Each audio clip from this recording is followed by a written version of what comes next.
You're listening to the podcast of Iris Josephina. If you're passionate about exploring the menstrual cycle, cyclical living, body wisdom, personal growth, spirituality, and running a business in alignment with your natural cycles, you're in the right place. I'm Iris. I'm an entrepreneur, functional hormone specialist, trainer, and coach, and I am on a mission to share insights, fun facts, and inspiration I discover along the way as I run my business and walk my own path on Earth. Here, you'll hear my personal stories, guest interviews, and vulnerable shares from clients and students. Most people know me from Instagram, where you can find me under @CycleSeeds, or they have been a coaching client or student in one of my courses. I'm so grateful you're here. Let's dive into today's episode. Hey friends, welcome back to the show. I'm so happy that you're here and that you chose to listen to this episode. I'm thinking this is probably one of the nerdiest episodes I've ever recorded, and I'm really excited about it. So today we will be talking about cortisol and our stress response, how we approach that in our society, how it's unhelpful, and how it actually works so that you can start making informed decisions about how you want to go about your stress and your stress response and how it works in your body.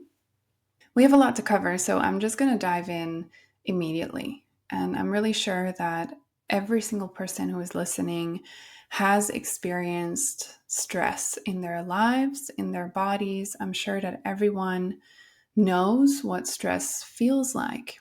But I'm also sure that not everyone knows what exactly happens and how we can support our bodies to support the natural stress repair and also reduce the damage that chronic stress can do to our bodies.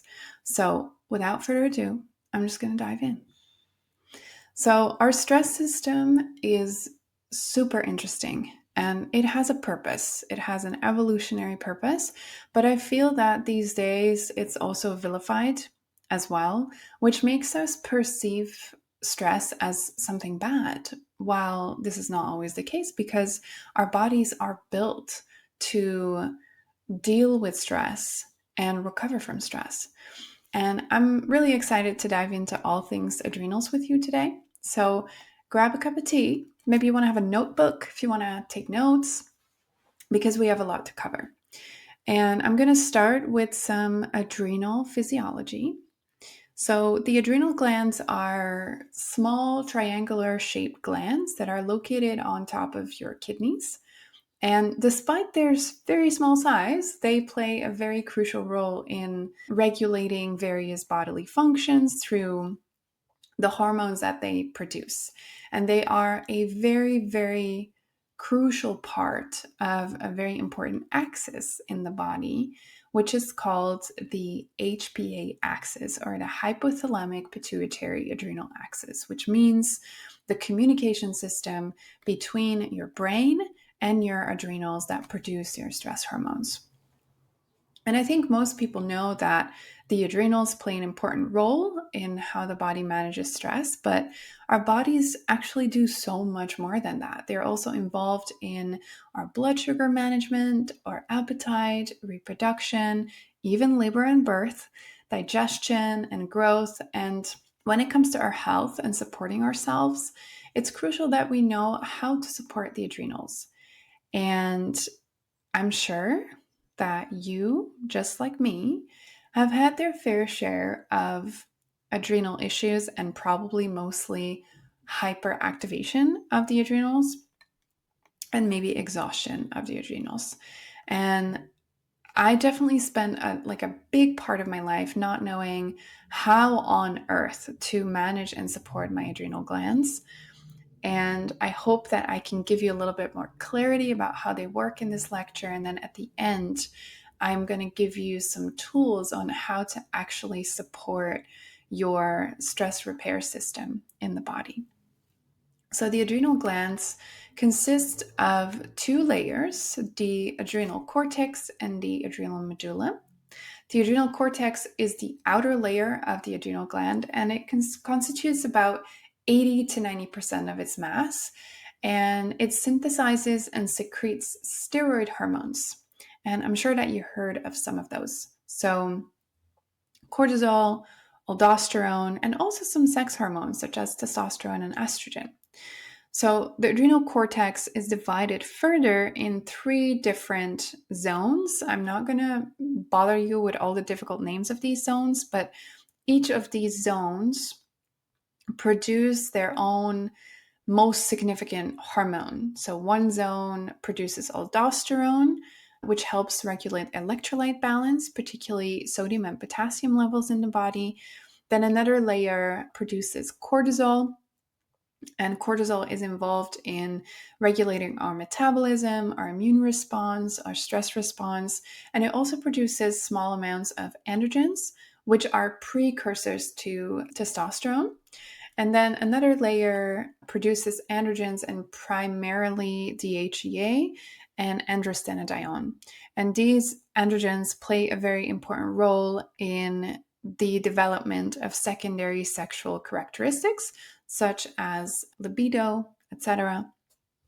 And then the other part of the adrenal glands is the adrenal medulla. This is the inner part of the adrenal gland, which comprises about 10 to 20% of its mass. And the adrenal medulla is responsible for producing adrenaline and noradrenaline. These are also called epinephrine and norepinephrine. And these hormones are released in response to stress, and they help prepare the body to either fight or flee. And this is where the body prepares to respond to stress and acts acutely. And the adrenal medulla is innervated by sympathetic nerve fibers, and its hormone release is entirely regulated by the sympathetic nervous system. And the last part that I want to name is the adrenal capsule, which is a thin fibrous layer that surrounds the adrenal gland, providing like more structural support and protection of the glands. Now, let's have a look at what happens when the body responds to stress and what happens on a physiologic level in the body stress response. So, the body stress response is a very, very complex physiological reaction, and it's impossible for me to name every single minuscule step that happens in the body because it's just too much. Anyone who tells you that they can A to Z explain the entire stress response to you, it's impossible to do that. But there is like an overall cascade of things that happen in the body, and that's what I'm going to go over. So this response, this stress response, involves coordination between the brain, specifically parts that are called the amygdala, the hypothalamus, and the pituitary gland, and the adrenal glands. So let's look at the 7 steps the body overall in general moves through in a stress response. So first up, there is the perception of the stressor. So when the brain perceives a threat or a stressor, such as physical danger or emotional stress, sensory information is sent to the amygdala, and the amygdala is a region in the brain involved in processing emotions, including fear and anxiety. The second thing that happens is an activation of the hypothalamus. So the amygdala signals the hypothalamus, which is a small region at the base of the brain that plays a crucial role in regulating various bodily functions, being your hormonal headquarters. So, in response to the perceived threat, the hypothalamus activates the sympathetic nervous system, which is responsible for mobilizing the body's resources to deal with stress. Next, what happens is that the hypothalamus releases a hormone called corticotropin releasing hormone, or CRH, into the bloodstream, and the CRH then travels to the pituitary gland. Upon receiving the signal from the hypothalamus, the pituitary gland releases ACTH, or adrenocorticotropic hormone, into the bloodstream, and ACTH then travels to the adrenal glands. In response to ACTH, the adrenal glands then secrete hormones such as cortisol, adrenaline, etc., into the bloodstream. And these hormones help prepare the body to respond to the stressors. So let's look at these two hormones and what they do. So, adrenaline is responsible for the immediate short term response to stress. It increases heart rate, it dilates airways to improve oxygen intake, and redirects blood flow to vital organs such as the muscles and the brain. Adrenaline also enhances alertness and prepares the body for physical exertion.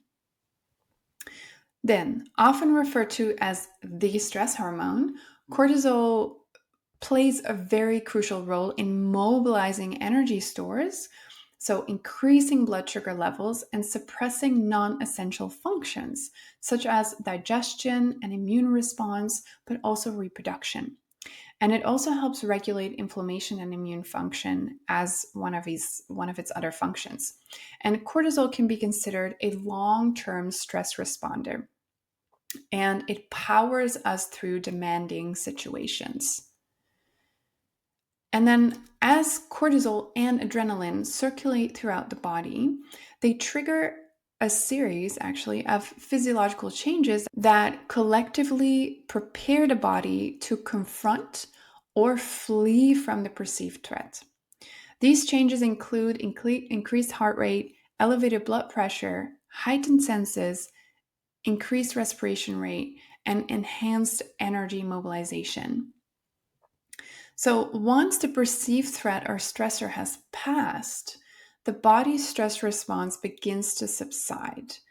The parasympathetic nervous system helps return the body to a state of equilibrium by counteracting the effects of the sympathetic nervous system, which was the prime driver of this entire stress cascade. And this whole order of things, this is a very normal response of your body. I really want to affirm and make it very clear that this is how it's supposed to work. This is a normal stress response. The problem is that this mechanism was not meant to be used all the time.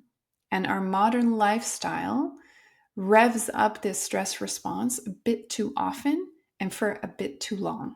I'm going to get into that later. What I want to get into right now is blood sugar's role.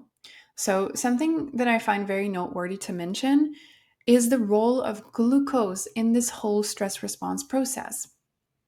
When adrenaline and cortisol are released by the body, this signals the liver to release glucose, which pushes blood sugar, which is fuel, into the veins so that you get a boost to actually run or fight or respond to a stressor. Oxygen levels rise, blood vessels dilate, heart rate goes up, and organs like the brain and the lungs and the heart and the muscles receive more oxygen and glucose to act. And with that, we may experience things like pupil dilation, a loss of appetite, loss of peripheral vision, and a dry mouth. And like I mentioned before, areas of the body that are not necessary right now in the act of fighting or fleeing in response to the stress, they receive less oxygen and fuel. So the digestive tract, the skin, the kidneys, and the reproductive system, they significantly get less fuel to do their thing. And remember that also this response is normal. The body is meant to respond like this. The problem is that in our society, we stay in these states a bit too long. And our body prioritizes either moving away from or towards a stressor a bit too much over proper digestion and reproduction. Now, another very normal thing that I want to mention is that our body needs our stress system to do other normal bodily functions, like waking up in the morning, like focusing during work, like getting sleepy in the evening. So our natural stress response is pretty ancient. This whole system is pretty ancient. It's not very different than our ancestors' stress system. The thing is that our environment changed so much that our bodies are actually not adapted, maybe I can say not adapted yet, to the load of stress and perceived stress that we get to deal with every single day. And our ancestors had very little moments of big stress, and they barely ever had chronic stress. So where our ancestors may have met maybe a predator 3 times per year, that was very scary. We have financial stress, daily traffic, and quick responses required for that. We have work stress, we have high workloads, we're juggling work-life balance, and our HPA axis constantly tries to adapt to our environment. But our environments have changed in such a way that our very, very amazing HPA axis actually cannot keep up. And this is why we see so much adrenal dysfunction these days and bodies that are getting literally burned out. They burn all their fuel for responses that were not meant to happen so often. And our bodies are designed to have a lot of non emergency situations and a natural rhythm. The thing is, we have a lot of emergency situations these days. Like being in traffic is like a series of very small emergency situations. And when that piles up, the body gets overloaded and overburdened. And what I want you to also understand is that our HPA axis works on a 24-hour clock, a daily cycle where cortisol levels rise and peak in the mornings when we wake up, stay stable throughout the day, and lower in the evenings. This is called our circadian rhythm. This is also a very normal rhythm. Our cortisol is meant to be produced that way. I sometimes say that to illustrate this is that as people, we're like little flowers where we simply respond to light. And it works like this. When light arrives in the morning, we wake up and our cortisol goes up and our melatonin goes down. In the evening, we see the opposite mechanism.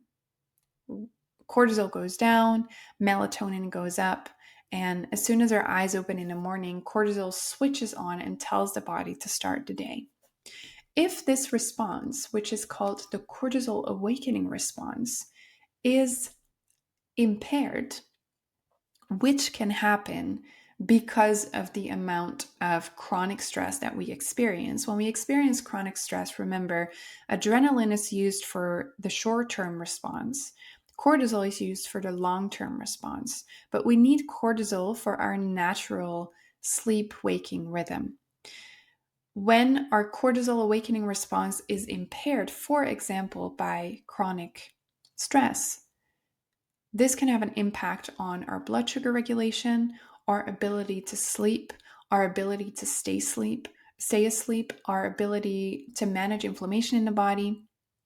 And what I find super interesting is that this cortisol awakening response is also influenced by estrogen.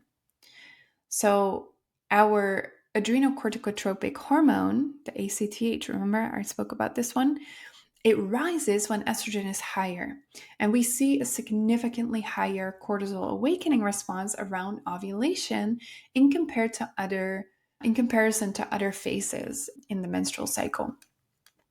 And I find this really interesting because this means that our bodies are more capable to manage stress and to have a healthy stress repair when our estrogen levels are higher, which is usually what we see from day 3 onwards of our menstruation all the way up until ovulation. And then after ovulation, progesterone takes over. And we naturally have lower estrogen levels, which means that in our luteal phase, our body is a little bit less capable to do stress repair and have a robust stress response. This is also very normal, but we don't really honor that. We don't really honor how stress arrives in our lives in these different phases because the truth is that sometimes we don't have control over that. Like society has shifted and changed so much, environment has shifted and changed so much that we almost have to be in this like high performance stress response all the time, while our bodies actually only have capacity for that at the end of our menstrual phase, going into follicular all the way up until ovulation. And so what happens is that we constantly cross our boundaries with that. And this is, in my opinion, the reason why we see so many people with female bodies, people with menstrual cycles, women, burn out quicker than people with male bodies. So, another hormone that is involved in stress response, two hormones, is DHEA and DHEAS, which are both produced in the adrenal glands. And DHEA is a precursor to the production of sex hormones, including testosterone and estrogen. So within the adrenal glands, DHEA is synthesized and it can be converted into testosterone and estrogen, contributing to sexual development and reproductive function. Now, when this system is flawed, this can also lead to reproductive issues. And DHEA and DHEAS actually are like the saviors of the system because they can modulate the activity of the HPA axis, especially the production and the release of cortisol.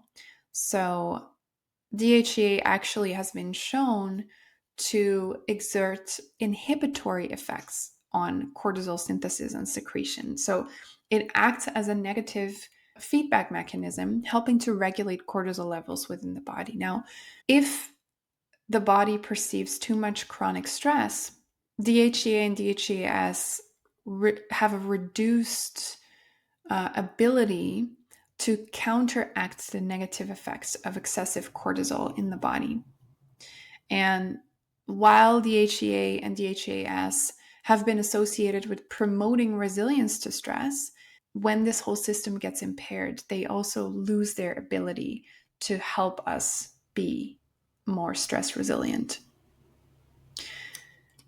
Now, I want to explain to you what happens when this system gets overloaded. But before we do that, I want to talk about a concept. And this concept is called allostatic load. Allostatic load refers to the cumulative wear and tear on the body as a result of chronic exposure to stressors. And it basically encompasses the physiological consequences of the body's efforts to adapt to ongoing stressors and maintaining stability. Another word for stability within the body is allostasis over time. Now, when someone experiences stress, the body initiates a series of responses which are aimed at restoring the balance and ensuring survival.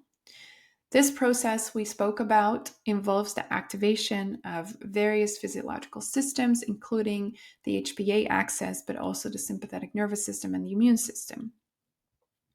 While these responses are very adaptive in the short term, the prolonged or repeated exposure to stress can lead to dysregulation of these systems, resulting in what we call allostatic load.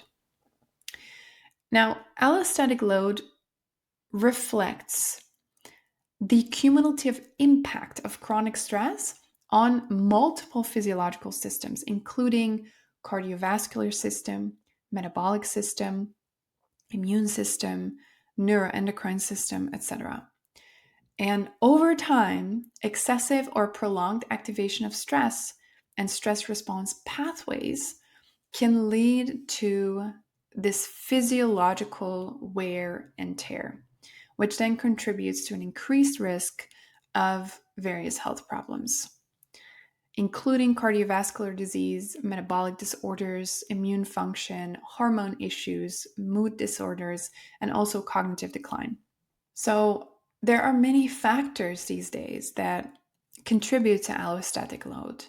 And it's not only external stressors, such as work pressures or relationship difficulties or financial stress, but also internal stressors, such as emotional trauma or chronic inflammation or chronic blood sugar dysregulation. And maybe you now want to know what actually happens. Now, what I need us to understand first, like I've said many times, is that a stress response in itself isn't a bad thing because our bodies are built to respond, and the ways in which our bodies react to stress, meaning switching on the entire HPA axis, is a protective response. Our bodies try to save us when they do that. And as you hopefully understand by now, it's the continuous activation of this system that is a problem and that can become damaging for the body in the long run. Simply because the system is not built to be activated for long stretches of time. And this discrepancy between what the system is meant to do and what it's actually doing in modern society is one of the main reasons why we see so much dysregulation, dysfunction, and disease these days. And it's not because there's something wrong with our bodies all of a sudden. It's the demands we put onto our body system that then has to overperform that is the problem. And if we're looking at the hierarchy of hormones, it's cortisol and insulin that are at the top that have an impact on all other hormones. This is why when cortisol goes haywire, it can have this whole cascade of impact on all other hormones of the body. And with repeated exposure to stress, the sensitivity of the HPA axis to cortisol diminishes, which then disrupts the negative feedback loop. And this can trigger increased production of two hormones, CRH, corticotropin releasing hormone, and the ACTH, adrenocorticotropic hormone, which we spoke about earlier, which then leads to heightened levels of cortisol and adrenaline chronically. Continued exposure to stress can then further desensitize the hypothalamus and the pituitary, these two parts of the brain that play an important role in stress response, reducing their responsiveness to hormonal signals and depleting metabolic reserves. And as a result, the body's production of CRH, so corticotropin releasing hormone, may escalate, but the pituitary's diminished sensitivity might impair then the release of this other hormone, ACTH, which needs to communicate with the adrenal glands, which ultimately decreases cortisol production. And this scenario can progress to what we call second stage adrenal insufficiency.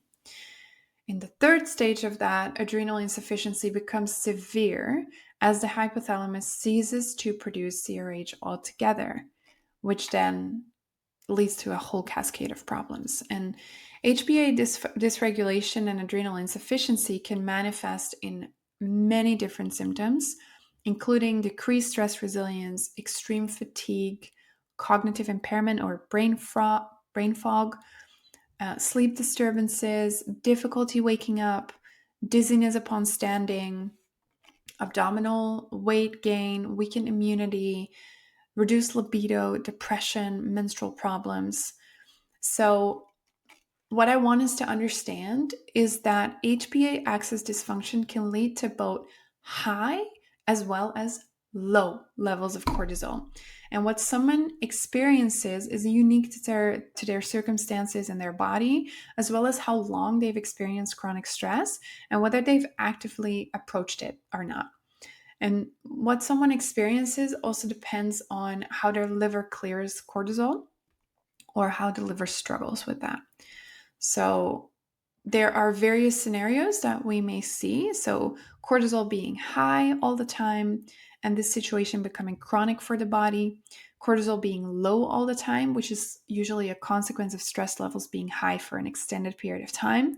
And cortisol levels during the day fluctuate a lot. So cortisol being low in the morning while it should be high, cortisol being high at night when it should be low. And this then also impacts this cortisol awakening response, this natural waking up system of the body. And when cortisol levels are high at night, this is often called second wind.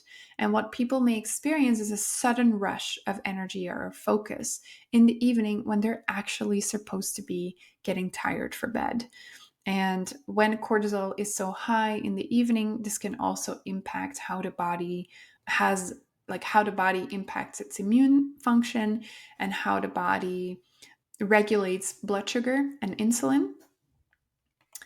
And, this excessive cortisol or low cortisol can disrupt the balance between melatonin and cortisol, which then leads to a whole sort of like different cascade of problems where people don't sleep anymore. People don't have like proper regeneration in the night. And stress can also very, very, very highly impact serotonin levels, both in the brain and in the gut, which then can also lead to all sorts of gut issues and mood issues. So chronic stress is never, ever a good thing. Like, we want our body to have a solid, robust stress response system and stress repair system. And we want our bodies to be resilient and have like a very healthy interplay between this sympathetic activation of protection of the body, and then coming back to parasympathetic activation and safety. Because usually what happens when the body is in chronic sympathetic activation, there is also a safety issue going on. The body doesn't feel safe to come back to homeostasis. And when that happens for a very long period of time, this can impair immune function. This can raise inflammation levels. We may see elevated C-reactive protein in the body that is elevated. We may begin to see menstrual issues. When stress is too high, this can also impact the luteal phase, because the body has a very smart system where it can actually use pregnenolone, which is also the precursor of progesterone, and turn it into cortisol as a protection mechanism. But unfortunately, this can also lead to lower levels of progesterone. And this obviously is not the best thing, especially if someone is trying to conceive. Now, how the body perceives stress is dependent on each person, because we actually inherit our entire nervous system from our mother's line. So we receive our nervous system from our mothers. So everyone has a very uniquely set up nervous system. And so how the body responds is very unique for every single person. But there are stressors that people may respond to. So we have internal and external stressors. So, and emotional and physical stressors. So, emotional and psychological stressors can be trauma, grief, conflict, fear. Physical stressors can be physical injury or trauma, illness, or not eating, or a low caloric intake or malnutrition. Internal stressors can be things like infections, autoimmune disease, digestive issues, food sensitivities, gut dysbiosis. This can be perceived by the body as very stressful. And then external stressors can be financial instability or insecurity, death of a loved one, environmental issues like living in a polluted area or a moldy home. And it's very important to, to assess like what could give my body the perception of stress, or what makes my body respond, like what is happening in my body. And it's important to reflect on like what is happening in my life. Like, am I excessively exercising? Am I eating more carbs than fat and protein? Am I under eating or not drinking enough? Or am I dehydrated? Am I dieting? Am I lacking nutrients to nourish my nervous system and my adrenals? Am I sleeping enough? Am I drinking too much caffeine, especially too late in the day? Are there any environmental toxins that could be here? Am I living in a moldy home? And all these things can add to how our body perceives stress. And then the symptoms that we may see if we have an impaired stress resilience system is blood sugar issues, feeling very sick often, having a compromised immunity, menstrual cycle issues, anxiety, insomnia, gut issues, inflammation, thyroid issues, weight gain and increased belly fat, craving a lot of salt, experiencing energy crashes, feeling hungry more often and not being fulfilled after meals, low libido, poor muscle tone, and an inability to build muscle, poor circulation, dry skin, a racing mind, fatigue in the morning, feeling tired and wired, having the second wind. And yeah, this is all very, very serious. And I want you to know how it works so that you understand it's not going to work when you just meditate once a day or you do like a self-care bath with a bath bomb to chill your system, because this is not how it works.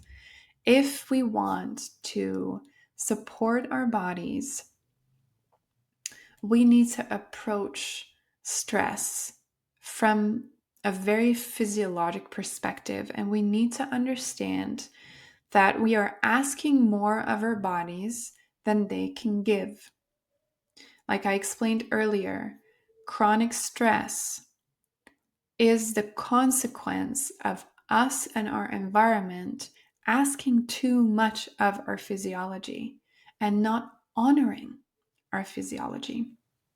And what I find very disturbing in our day and age is that we focus on managing the stress. And I just hate this whole term because it doesn't make sense. We treat stress as something to manage, quote unquote, with surface level tools like the bubble baths, the 10-minute meditation, the productivity hacks, while the root cause of stress continues to burn in the background unaddressed. We take adaptogens without fixing our sleep. We practice breath work, but we stay in toxic environments. We do yoga in the morning, but then completely live disconnected from our body and its needs the rest of the day. And here's the truth, and I've just explained it to you. Stress is not just a feeling. It's a physiologic state of the body. And the more it happens, the more the body gets accustomed to it. It's a whole body response rooted in survival, and it begins deep in the brain. In the hypothalamus, travels down to the adrenals, affects your blood sugar, your gut, your hormones, your mood, and your sense of safety in the world. And when we only look at symptoms, we miss the root. When we only use tools to soothe stress or manage stress, rather than resolve what's creating it, we stay stuck in cycles of depletion. And this is why root level stress repair means going deeper. It asks various questions. It asks, where in your life do you feel unsafe?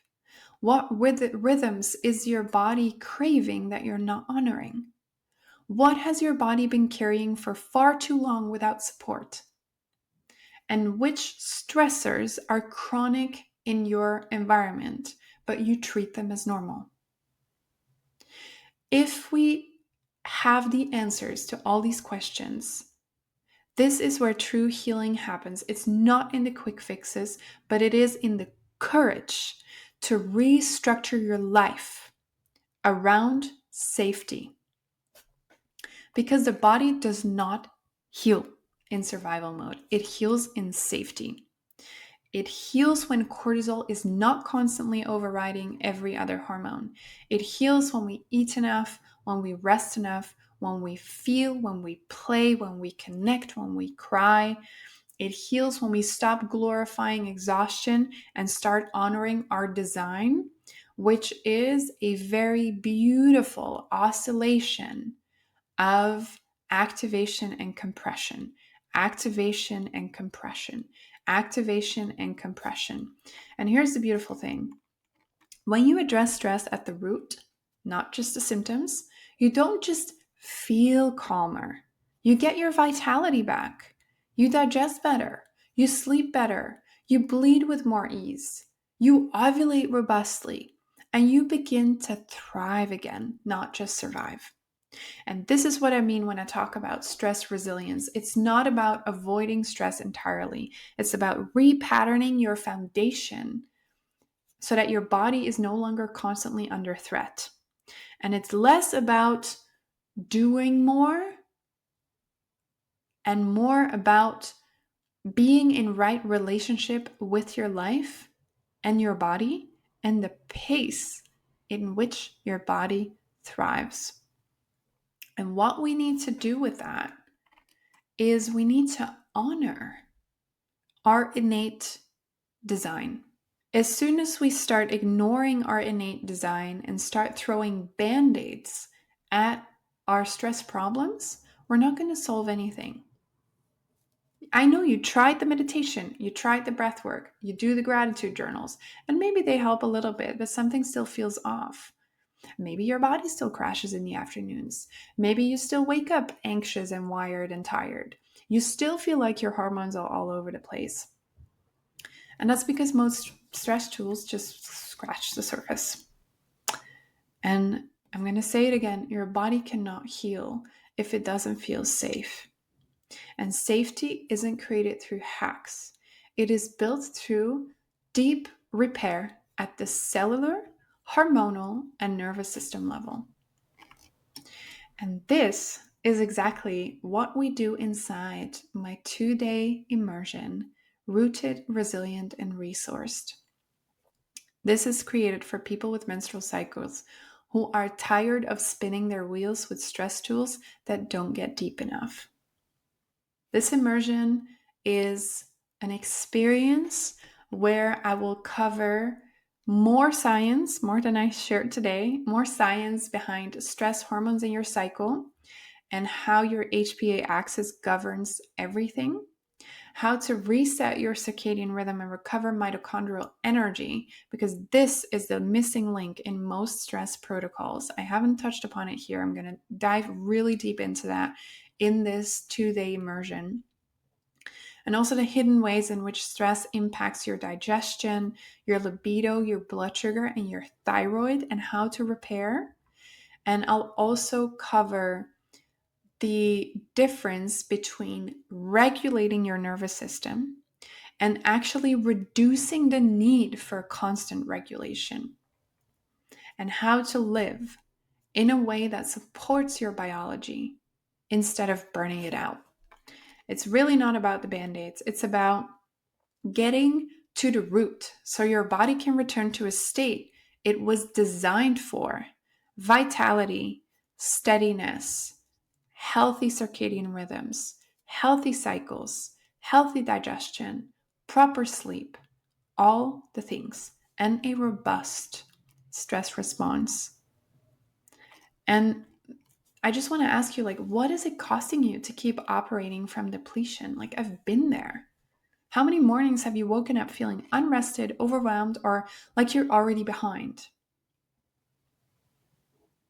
How much brilliance and stability are you missing out on because your stress system is in survival mode? Rooted, resilient, and resourced is the invitation your body has been waiting for. Let's not just cope with stress anymore. Let's repair it from the ground up. This is my invitation. The wait list is open. You can put your name on it. You'll be the first one to hear when registration opens. And I cannot wait to see you inside. Thank you so much for sitting through all of this. My God, we are 45 minutes in. Thank you so much for sitting through all of this. I really hope I was able to explain how stress response works in your body and why we really have to stop with the band-aid approaches, and we have to start approaching this from a deeper root repair level. I really hope to see you inside, rooted, resilient, and resourced. Thank you so much for listening. Okay, this wraps up today's episode. Thank you so much for listening. Want to know more about me? The best way to reach me is via @CycleSeeds on Instagram. And if you heard something today and you think, oh my God, wow, I learned something new, feel free to share the podcast on your social media and tag me. Or leave a review or rating. In this way, you help me reach more people like you. Thank you so much.